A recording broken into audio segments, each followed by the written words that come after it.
Hey YouTube, it's time for an update on my 4x5 collection. We'll start outside. This one's been used to do some mowing before I got a robot mower, but I still mow with it a little bit. It bags really nicely. Maybe has a small hydraulic leak, but that's okay.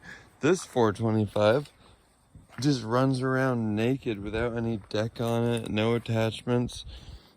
It's just, it just like putts around the pond.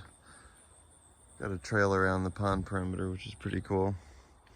In the parts graveyard, it's kind of embarrassing back here right now, but yeah, we've got parts of a MC19 collection system.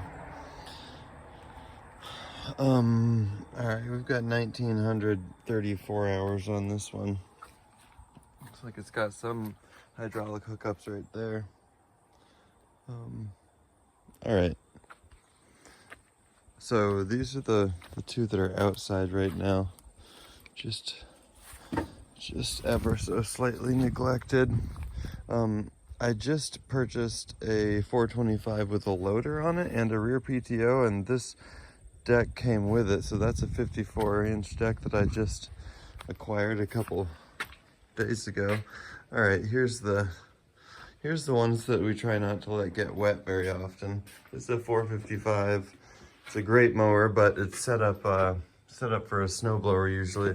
Snowblower's back here, 2-stage. Anyway, this 455 with the cab, it's awesome. But this, I think this might even maybe a little more awesome. Well, I don't know. You let me know. What would you rather have, a 455 or a 425 with a loader? But it also has a rear PTO back here. I don't know if I can get you in here. There's a rear PTO back here somewhere. There she is. Some extra hydraulic hookups. Some warnings about entanglement. A sticker that used to tell you what position to put this lever in. I think it used to say all the way down is just the mid-mount PTO. In the middle is both of the PTOs, rear and mid, and all the way up is just the rear. Please tell me about that. I have not actually tried the PTO on this machine yet. I rebuilt the fuel, or I didn't rebuild the fuel pump, I just fixed the fuel pump. It was getting a little tired, and my brother gave me a good tip about kind of getting a screwdriver to poke the impeller blades on the fuel pump, and I kind of got them free, and then it started working. This has been awesome so far. Yeah, I don't know. There's a lot to say. There's almost too much to say. Maybe we should leave it here for now.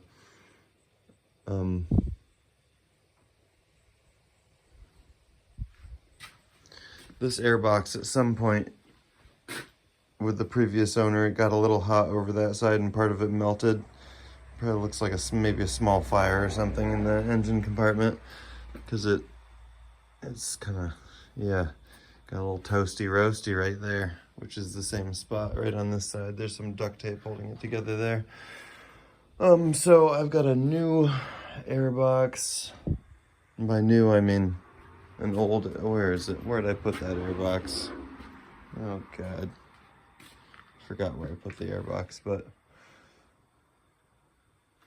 we're gonna install a different airbox that's a little less melty. I don't know what happened here. Did someone, I don't know. What does that to a sticker? Yellow paint, I guess, but why isn't it on the rest? Here's our decal.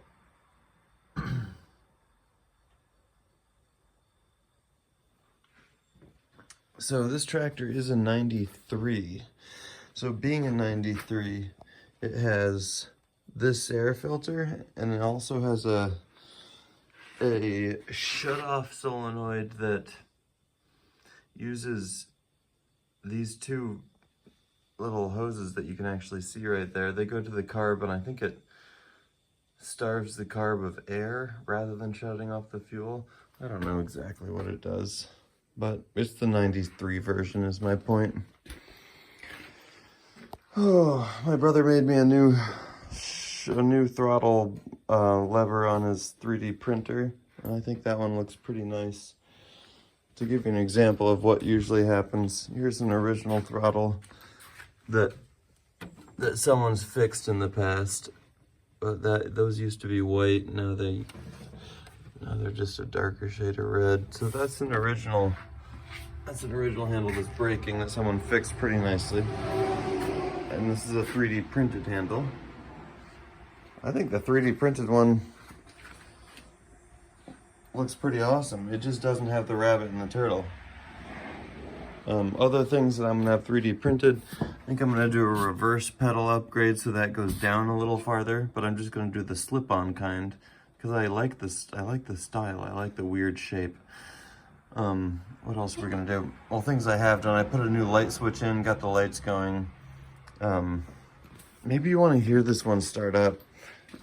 It's been neglected for a long time.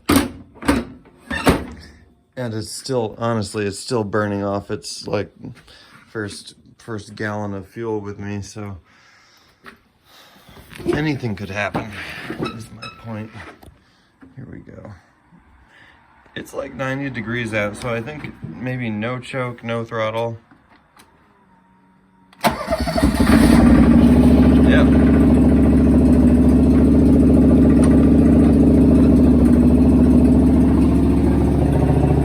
Might be a little high right now.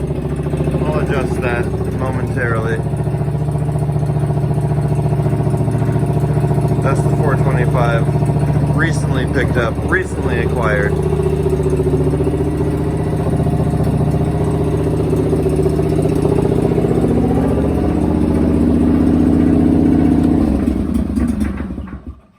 Alright, so you heard that engine note. Let's do a little comparison. Let's start up the 455 and hear the 3-cylinder Yanmar diesel. I don't know why we have little clamps on the hood, but those will probably fall off in a minute. All right, here we go.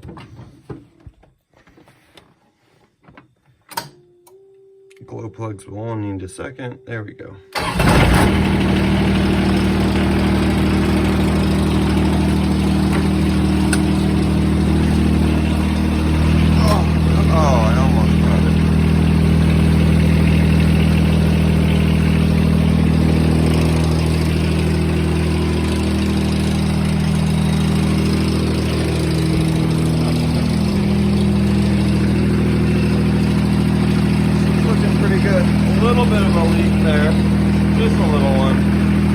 Sitting for a few days.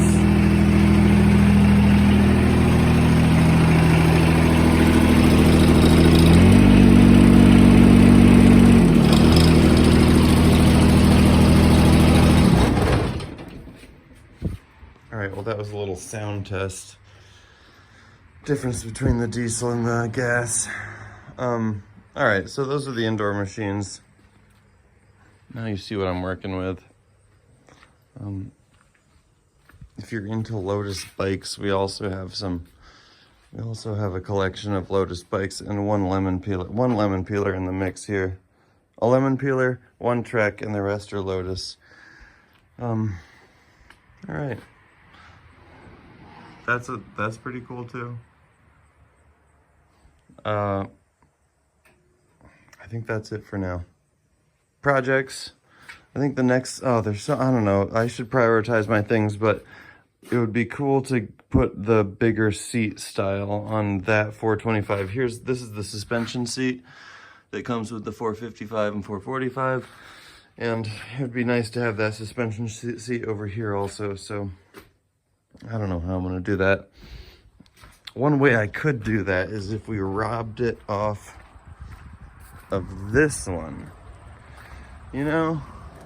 We could, this is a 425 also, but someone put a sweet seat upgrade on it. So it's got the suspension seat and it's got the high back and it feels really good. So we could switch it out. We could give the little one to that one and we could give the big one to the machine with the loader and the rear PTO.